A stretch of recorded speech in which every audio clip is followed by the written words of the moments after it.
Les révolutions russes en 1917 représentent l'ensemble des événements ayant conduit tout d'abord, en février 1917, au renversement rapide du régime impérial du tsar de Russie, à savoir Nicolas II, puis en octobre de la même année, à la prise de pouvoir par les bolcheviks et à l'installation d'un régime communiste mené par Lénine. Cette dernière débouche sur une guerre civile d'une grande violence, opposant l'armée rouge des bolcheviks aux armées blanches soutenant l'ancien régime.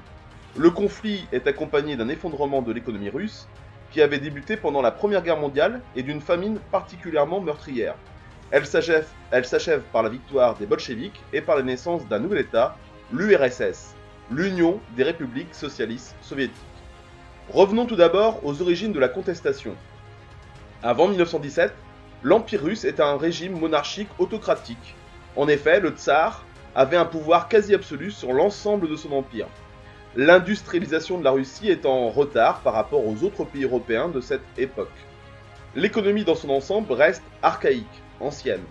Ainsi, la valeur de la production industrielle en Russie est en 1913 2,5 fois inférieure à celle de la France, 6 fois moins que celle de l'Allemagne ou 14 fois moins que celle des États-Unis. De plus, le rendement agricole reste médiocre et la pénurie de transport paralyse toute tentative de modernisation économique du pays. Malgré quelques concessions de la part du tsar pour moderniser son État, toute tentative de réforme politique, économique ou sociale reste sans lendemain. Les défaites successives de la Russie lors de la Première Guerre mondiale sont l'une des causes de la Révolution de février. En effet, à cette date, alors que la Russie est embourbée dans la guerre, des manifestations dégénèrent à Petrograd, c'est-à-dire à Saint-Pétersbourg, deuxième plus grande ville de Russie. Au sein de l'armée, les pertes battent tous les records. On atteint quand même 1 700 000 morts et près de 6 millions de blessés déjà. Et des mutineries éclatent un peu partout. Le moral des soldats se trouve au plus bas. De plus, la révolte populaire grandit. Hiver rude, pénurie alimentaire, lassitude face à la guerre, tout commence lors de grèves spontanées des ouvriers des usines de Petrograd. Le 23 février, pour la journée internationale des femmes de Petrograd manifestent pour réclamer du pain. Elles passent d'une usine à l'autre. Rejoint par les hommes, le mouvement gagne en ampleur. Le nombre de grévistes monte alors à 90 000 personnes. Il y a des rassemblements, des manifestations, des confrontations avec la police. Ce premier jour, malgré quelques confrontations avec les forces de l'ordre, ne fait aucune victime. Les jours suivants, les grèves se généralisent dans tout Petrograd et la tension monte. Les slogans, jusqu'alors plutôt discrets, se politisent. À bas la guerre, à bas l'autocratie. On vise, cette fois-ci, l'empereur. Cette fois, les affrontements avec la police font des victimes des deux côtés. Les manifestants s'arment en pillant les postes de police.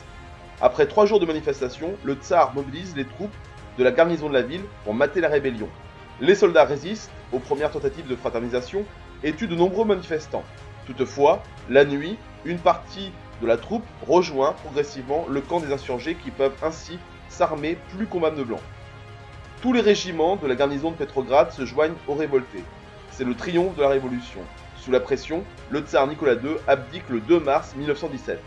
La chute rapide et inattendue du régime a un coût plutôt limité, suscite dans le pays une vague d'enthousiasme et de libération. La période suivant l'abdication du tsar est à la fois confuse et enthousiaste. Les gouvernements provisoires se succèdent rapidement au fur et à mesure que la révolution gagne en profondeur et que les masses d'ouvriers et paysans se politisent. Les soviets, c'est-à-dire des rassemblements populaires, n'ose pas dans un premier temps contredire le gouvernement provisoire malgré son immobilisme et sa poursuite de la guerre.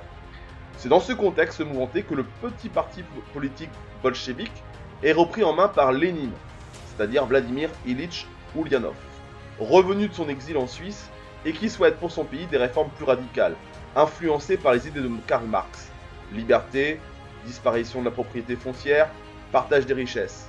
Ce parti, jusqu'à la marginale, récupère progressivement le mécontentement général et devient très vite populaire. Début juin, les bolcheviks sont majoritaires dans le soviet ouvrier de Petrograd. Un comité militaire révolutionnaire est créé au sein du soviet de Petrograd et est dirigé par Trotsky, président de ce dernier. Il est composé d'ouvriers, armés, de soldats et de marins. Il s'assure le ralliement ou la neutralité de la garnison de la capitale et prépare méthodiquement la prise d'assaut des points stratégiques de la ville. En effet, l'insurrection est lancée dans la nuit du 24 octobre au 25 octobre 1917. Les événements se déroulent presque sans effusion de sang. Les gardes rouges conduits par les bolcheviks prennent sans résistance le contrôle des ponts, des gares, de la banque centrale, des centrales postales et téléphoniques avant de lancer un assaut final sur le palais d'hiver, siège du gouvernement. On ne dénombre que 5 morts et quelques blessés. Dans les quelques heures qui suivent, une poignée de décrets allait jeter les bases d'un nouveau régime. Tout d'abord, Lénine annonce qu'il va entamer des pourparlers en vue d'une paix équitable et démocratique immédiate, sans annexion et sans amitié avec l'Allemagne. Ensuite est promulgué le décret sur la terre. La grande propriété foncière est abolie, immédiatement, sans aucune indemnité. Il laisse aux soviets de paysans la liberté d'en faire ce qu'ils désirent, socialisation de la terre ou partage entre les paysans pauvres. Enfin, un nouveau gouvernement, baptisé Conseil des commissaires du peuple, est nommé. D'autres mesures suivront, comme la nationalisation des banques, le contrôle ouvrier sur la production, la journée de 8 heures, la suppression de tout privilège et la séparation de l'Église orthodoxe et de l'État russe. Voici pour ce qu'on peut dire un petit peu sur les différents événements qui ont marqué l'année 17, donc ce qu'on appelle les révolutions de 1917, à savoir février et octobre.